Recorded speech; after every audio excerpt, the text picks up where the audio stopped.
দেখেন আমরা তো গতকাল রাত থেকে শুধু আমরা না বাংলাদেশের আপামর জনসাধারণ প্রত্যেকটা জায়গায় তার সারা রাত রাজপথে ছিল। আমরাও সারা রাত শাহবাগ বাংলা মোটরে ছিলাম, ফজর থেকে এখানে আছি, ইনশাল্লাহ আমরা থাকবো। তো প্রথমত হলো যে আওয়ামী লীগ একটা গণকেস, কিন্তু এটা বাংলাদেশের মনস্তত্ত্বে বিশেষ করে মিডিয়া এরা এখন পর্যন্ত এটা আসলে অনেক দিনের চর্চা তো বের হতে পারছে না, যার ফলে আওয়ামী লীগকে এখনও সে নিষিদ্ধ আওয়ামী লীগ বলতে পারে না। সে যেরকম জেএমবিকে নিষিদ্ধ জেএমবি বলে, হিজবুত তাহরিরকে নিষিদ্ধ হিজবুত তাহরির বলতে পারে, মানে আওয়ামী লীগকে সে নিষিদ্ধ বলতে পারতেছে না, নাম্বার ওয়ান।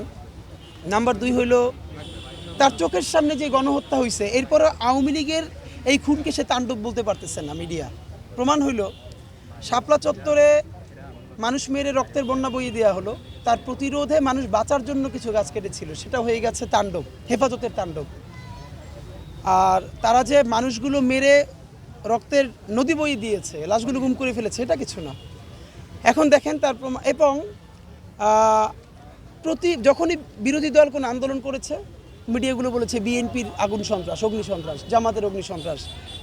এই যে গতকাল পরশু ময়মনসিংহের ফুলবাড়িয়ায় একজন ড্রাইভারকে পুড়িয়ে মেরে ফেললো আওয়ামী লীগ। বাংলাদেশে কয়টা পত্রিকা নিউজ করেছে যে আওয়ামী লীগের অগ্নি সন্ত্রাস? আপনি কয়টা পত্রিকার মূল সম্পাদকীয় দেখেছেন আওয়ামী লীগের অগ্নি সন্ত্রাসের বিরুদ্ধে? আপনি এখন পর্যন্ত কয়টা মিডিয়ায় বলতে পারছে যে আওয়ামী তাণ্ডবে মানুষের জীবন গেছে? যেই ড্রাইভারের জীবন গেছে বাংলাদেশের কয়টা মিডিয়া বলেন তো তাকে নিয়ে একটা প্যাকেজ করেছে 3-4 মিনিটের? আমার চোখে পড়ে নাই। এর মানে হলো এই যে পলিটিক্যালি আওয়ামী লীগ ক্ষমতা থেকে পতন ঘটলেও আওয়ামী মনস্তত্ত্ব এবং এস্টাবলিশমেন্ট এখানে পুরোটা আছে, মিডিয়ার মধ্যে আছে, কর্পোরেট হাউসে আছে, সব জায়গায় আছে। যেখানে নাই সেটা হলো আমাদের তরুণ প্রজন্মের মধ্যে, যার ফলে আপনি দেখবেন গতকালকে রাতেও যেই সব ছেলে মেয়েদেরকে আপনি জীবনে গেমস ছাড়া কিছু খেলতে দেখেন না, তারা স্টাম্প হাতে নিয়ে সারা রাত ঘুরছে। কোনো পলিটিক্যাল পার্টির না, কিন্তু আপনারা খেয়াল করেন আজকে এখানে আমরা ফজর থেকে আছি, আমাদের থাকার কথা 6টায়, দেখি 5টায় এসে বসে আছে বাচ্চারা, যারা জীবনে 10টার আগে ঘুম থেকে ওঠে না। এর মানে এই যে স্বাধীনতার সার্বভৌমত্বের প্রশ্নে আওয়ামী লীগের বিরুদ্ধে তাদের যে অবস্থান, এই জেনারেশনটাকে আপাতত মিসলিড করা কঠিন হবে। সুতরাং আমরা বলতে চাই এই গণহত্যার বিচার যদি মিডিয়া বা অন্য সবাই এটাকে একটু সহজ লঘুকরণ করতে চায়, এই গণমাধ্যম তো আসলে এমনিতেই গণমানুষের কথা বলতে পারে না, সে আরও দূরে সরে যাবে। মিডিয়ার ভাইদেরকে একটা বিনীত অনুরোধ করি, আপনারা তো গত 15 বছর নিজেদের থেকেও এবং চাপেও আপনারা গণমাধ্যমের ভূমিকা পালন করতে পারেন নাই। এখন যেহেতু একটা সুযোগ এসছে, প্লিজ আপনারা গণমানুষের গণমাধ্যম হন, আপনাদের তো সুযোগ আছে। এই যে দেখেন আজকে যে রায়ের তারিখ ঠিক হবে, বাংলাদেশের প্রতিটা মিডিয়ার উচিত ছিল না যে এই রায়ের সিগনিফিকেন্সটা কি এটার পরে রিপোর্টের পর রিপোর্ট করা? কই না, বরং এমনভাবে এক ধরনের বলবার চেষ্টা যে মানে, এবং আগুন লাগিয়েছে, কে লাগিয়েছে সেটা আওয়ামী লীগ পর্যন্ত বলে না। ধোলাই খেলে আগুন লেগেছে, বাসে আগুন লাগানো হয়েছে, কে লাগিয়েছে? প্যাসেক বোর্ডে। কেন আওয়ামী লীগ লাগাইছে?